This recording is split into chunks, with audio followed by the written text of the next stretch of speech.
Warahmatullahi wabarakatuh. Nama saya Putri. Di sini saya akan menjelaskan mengenai haji, yaitu tentang rukun haji. Rukun haji adalah sesuatu yang harus dilaksanakan saat menunaikan ibadah haji. Rukun haji harus dilaksanakan. Apabila salah satu di antara tidak dilaksanakan, maka hajinya dianggap tidak sah. Rukun haji ada 6. Yang pertama yaitu ihram. Dalam bahasa Arab, ihram adalah keadaan seseorang yang telah berniat untuk melaksanakan ibadah haji atau umroh. Asal kata ihram adalah larangan. Seakan-akan seseorang yang sedang ihram dilarang dari beberapa hal atau dalam ibadah lainnya disebut juga dengan niat. Jadi, arti ihram secara mudah dipahami adalah niat masuk ke dalam ibadah haji. Melakukan ihram harus disertai dengan niat ibadah haji dengan memakai pakaian ihram. Pakaian ihram untuk pria yaitu terdiri dari 2 helai kain putih yang tak terjahit dan tidak bersambung semacam sarung. Dipakai 1 helai untuk selendang panjang serta 1 helai lagi untuk kain panjang yang dililitkannya sebagai penutup aurat. Sedangkan pakaian ihram untuk kaum wanita adalah berpakaian yang menutup aurat seperti halnya pakaian biasa atau pakaian yang berjahit dengan muka dan telapak tangan yang terbuka. Ketika sudah ihram, diharamkan melakukan perbuatan tertentu seperti memakai pakaian berjahit, menutup kepala bagi laki-laki dan muka bagi perempuan, bersetubuh, menikah, melontarkan ucapan kotor, dan masih banyak lagi. Hal ini bertujuan untuk menyamaratakan semua manusia, karena pakaian dan perhiasan adalah pertanda perbedaan tingkat derajat manusia, dan dengan pakaian seseorang dapat dibedakan dari yang lainnya. Adapun niat ihram yaitu labbaik Allahumma hajjah, yang artinya ya Allah, ku penuhi panggilanmu untuk berhaji. Setelah pakaian ihram digunakan dan sudah niat haji, jamaah haji harus membaca talbiyah. Talbiyah sendiri adalah bacaan seseorang yang telah niat haji dan umroh. Bunyi bacaan talbiyah adalah: Aku datang memenuhi panggilanmu ya Allah, aku datang memenuhi panggilanmu, tidak ada sekutu bagimu, aku datang memenuhi panggilanmu, sesungguhnya segala puji, nikmat dan segenap kekuasaan adalah milikmu, tidak ada sekutu bagimu. Selanjutnya yaitu wukuf di Padang Arafah. Wukuf berasal dari bahasa Arab yang merupakan bentuk masdar khairu mim dalam wajan sulasi muzarat.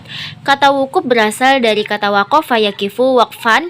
Dalam bahasa Indonesia, kata wukuf diterjemahkan berhenti. Sementara dalam istilah ibadah haji, kata wukuf bermakna berhenti di area Padang Arafah untuk berzikir, beristighfar, berdoa, dan memperbanyak pujian atas Allah Subhanahu wa Ta'ala. Wukuf di Padang Arafah merupakan rukun haji yang sangat penting. Jadi orang yang tidak melaksanakan wukuf di Padang Arafah maka hajinya tidak sah. Dan Arafah sendiri menurut riwayat adalah tempat bertemunya Nabi Adam dan Hawa setelah keduanya dikeluarkan dari surga. Waktu wukuf dimulai dari matahari tergelincir pada hari Arafah tanggal 9 Zulhijjah sampai terbit fajar subuh pada tanggal 10 Zulhijjah. Jika wukuf dilaksanakan selain pada waktu tersebut, maka wukufnya tidak sah berdasarkan kesepakatan para ulama. Artinya, orang yang sedang melaksanakan haji wajib berada di Arafah pada waktu tersebut. Yang selanjutnya yaitu tawaf. Tawaf adalah kegiatan mengelilingi Ka'bah sebanyak 7 kali. Tawaf adalah salah satu amal ibadah yang dilakukan oleh umat muslim pada saat melaksanakan haji. Tawaf dimulai dan berakhir di Hajar Aswad atau tempat batu hitam dengan menjadikan Baitullah di sebelah kiri. Setiap orang yang melakukan tawaf harus dalam keadaan suci dari hadas kecil maupun hadas besar.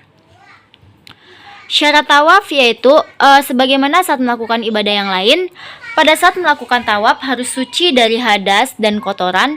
Disyaratkan pula menutup aurat seperti saat melaksanakan sholat. Bagi orang yang junub, haid, dan nifas tidak sah tawafnya. Tata cara tawaf yaitu memulai tawafnya dengan menyisir dekat Hajar Aswad sambil mencium, menyapu atau memberi isyarat sebagaimana dapatnya lalu diucapkan Aqballahu bismillahi. Dengan nama Allah, Allah Maha Besar. Hadis riwayat At-Tabarani. Selanjutnya disunatkan berjalan cepat pada 3 putaran pertama. Langkah hendaklah diperpendek dan dipercepat, dan sedapat mungkin mendekatkan diri ke Ka'bah. Kemudian pada 4 kali putaran selanjutnya, hendaklah ia berjalan seperti biasa. Bagi yang tidak dapat berjalan cepat atau mendekati Ka'bah, bolehlah tawaf sebagaimana sedapatnya. Selanjutnya memperbanyak doa dan zikir. Saat menghadap Hajar Aswad, membaca Bismillahi wallahu akbar, Allahumma imanan bika wa tasdiqan bikitabika wa wafa'an bi ahdika wattiba'an li sunnatin nabiyyi sallallahu alaihi wasallam. Dengan nama Allah, Allah yang Maha Besar, ya Allah, demi keimanan kepadamu dan membenarkan kitab sucimu, memenuhi janjimu dengan serta mengikuti sunnah Nabi Muhammad sallallahu alaihi wasallam.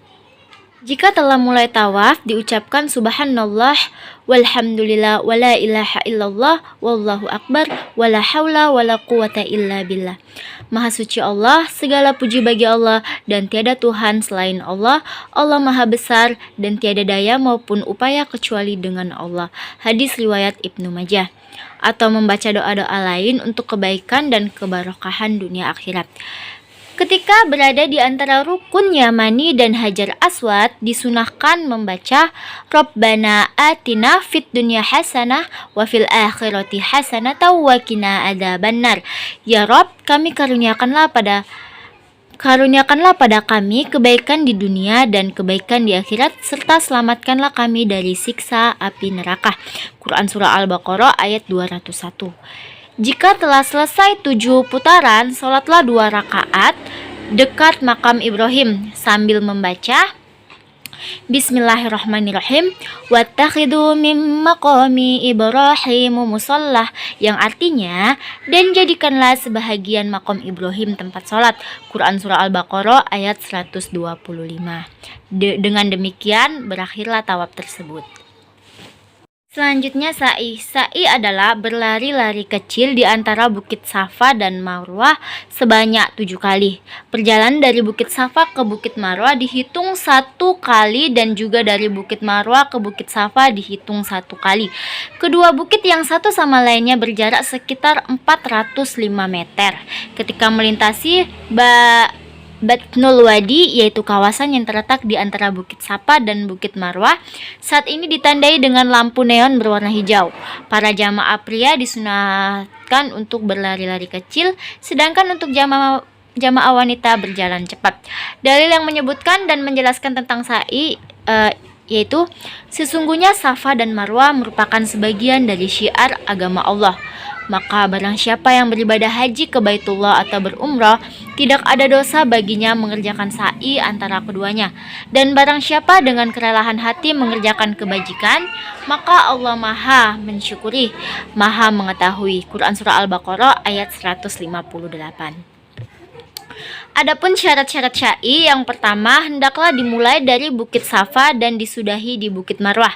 Yang kedua, hendaklah sa'i itu dilaksanakan sebanyak 7 kali karena Rasulullah Shallallahu Alaihi Wasallam telah sa'i sebanyak 7 kali dari Safa ke Marwah dihitung 1 kali, dan kembalinya dari Marwah ke Safa dihitung 2 kali, dan seterusnya.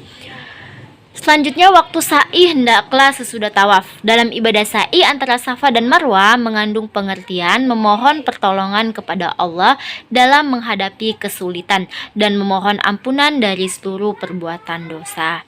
Karena pada tempat itu Allah telah menghilangkan kesusahan yang menimpa Hajar dan anaknya yang bernama Ismail. Selanjutnya yaitu tahalul. Menurut bahasa, tahalul berarti menjadi boleh atau diperbolehkan. Dengan demikian, tahalul ialah diperbolehkan atau dibebaskannya seseorang dari larangan atau pantangan ihram. Tahalul bukan sekedar mencukur rambut seperti yang banyak dipahami banyak orang. Tapi prakteknya adalah dengan mencukur sebagian atau seluruh rambut di kepala atau menggunting sekurang-kurangnya 3 helai rambut, khususnya bagi wanita. Hampir semua mazhab berpendapat bahwa tahallul merupakan wajib haji.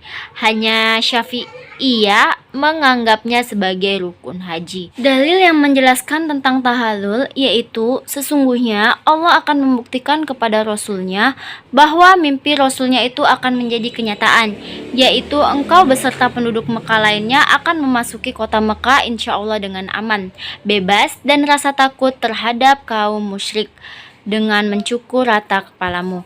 Sedang yang lain mengguntingnya saja. Tuhan mengetahui apa yang tidak kamu ketahui. Tuhan memberi kemenangan lebih dahulu kepadamu pada waktu dekat. Quran Surah Al-Fat ayat 27.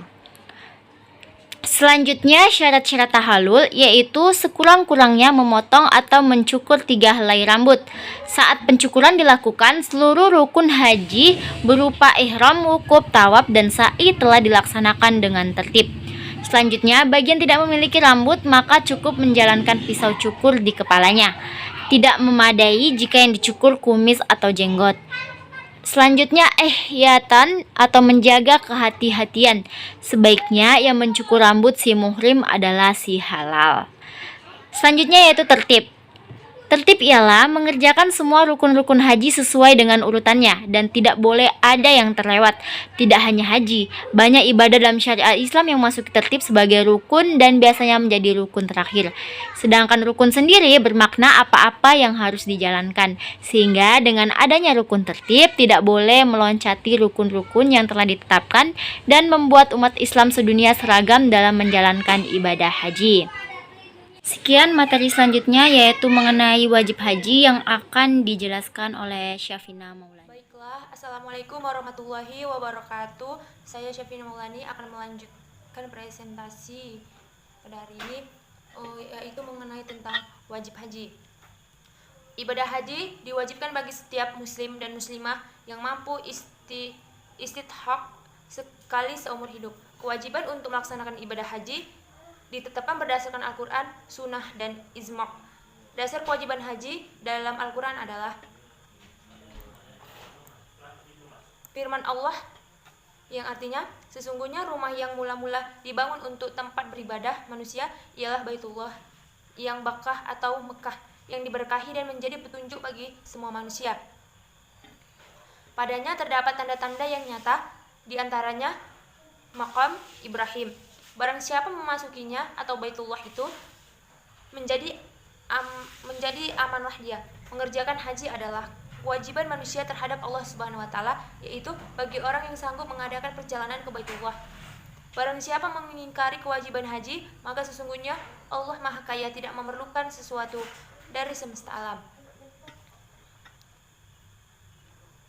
Kewajiban pelaksanaan ibadah haji juga didukung oleh hadis Nabi yang artinya Islam itu dibangun atas 5 dasar, yaitu syahadat atau kesaksian bahwa tiada Tuhan selain Allah dan bahwa Muhammad adalah utusannya, mendirikan sholat, menunaikan zakat, puasa Ramadan, dan haji. Ibadah haji hanya wajib dilaksanakan sekali seumur hidup, sebagaimana disebutkan dalam hadis Abdullah bin Abbas radhiyallahu anhu meriwayatkan bahwa Rasulullah shallallahu alaihi wasallam pernah berkhutbah, "Wahai manusia, telah diwajibkan ibadah haji atas kamu." Seorang bernama Al-Aqra bin Habis bertanya, "Apakah setiap tahun wahai Rasulullah?" Maka beliau menjawab, "Seandainya aku mengiyakan niscaya diwajibkan atas kamu, dan seandainya benar-benar diwajibkan setiap tahunnya, niscaya kamu tidak akan mampu melakukannya." Kewajiban haji itu hanya 1 kali saja. Kewajiban haji itu hanya dilakukan 1 kali saja sepanjang hidup. Dan barang siapa menambah, maka yang demikian itu adalah tathawu, yakni sebagai haji sukarela. Umroh juga diwajibkan hanya seumur hidup seorang, namun boleh juga dilakukan berulang-ulang sepanjang tahun. Tetapi yang paling utama adalah di bulan Ramadan. Seperti dalam sabda Nabi SAW, umroh di bulan Ramadan atau pahalanya seimbang dengan pahala 1 kali haji bersamaku. Wajib haji, jika tertinggal maka hajinya tetap sah, hanya saja ia berkewajiban untuk menggantinya dengan dam. Wajib haji yaitu yang pertama memulai ihram dari miqat, yang kedua melontar jumrah, yang ketiga mabit dan Muzdalifah, yang keempat mabit dan Mina, yang kelima tawaf wada'. Baiklah, saya akan menjelaskan tentang memulai ihram dari miqat.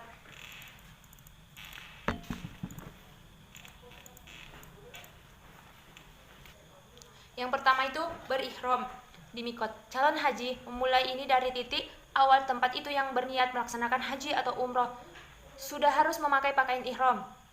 Yalamlam adalah tempat berihram calon jamaah haji yang datang dari arah Indonesia bila ia langsung akan menuju ke Mekah, dan Bir Ali adalah tempat berihram calon jamaah haji yang datang dari arah Indonesia menuju ke Madinah terlebih dahulu.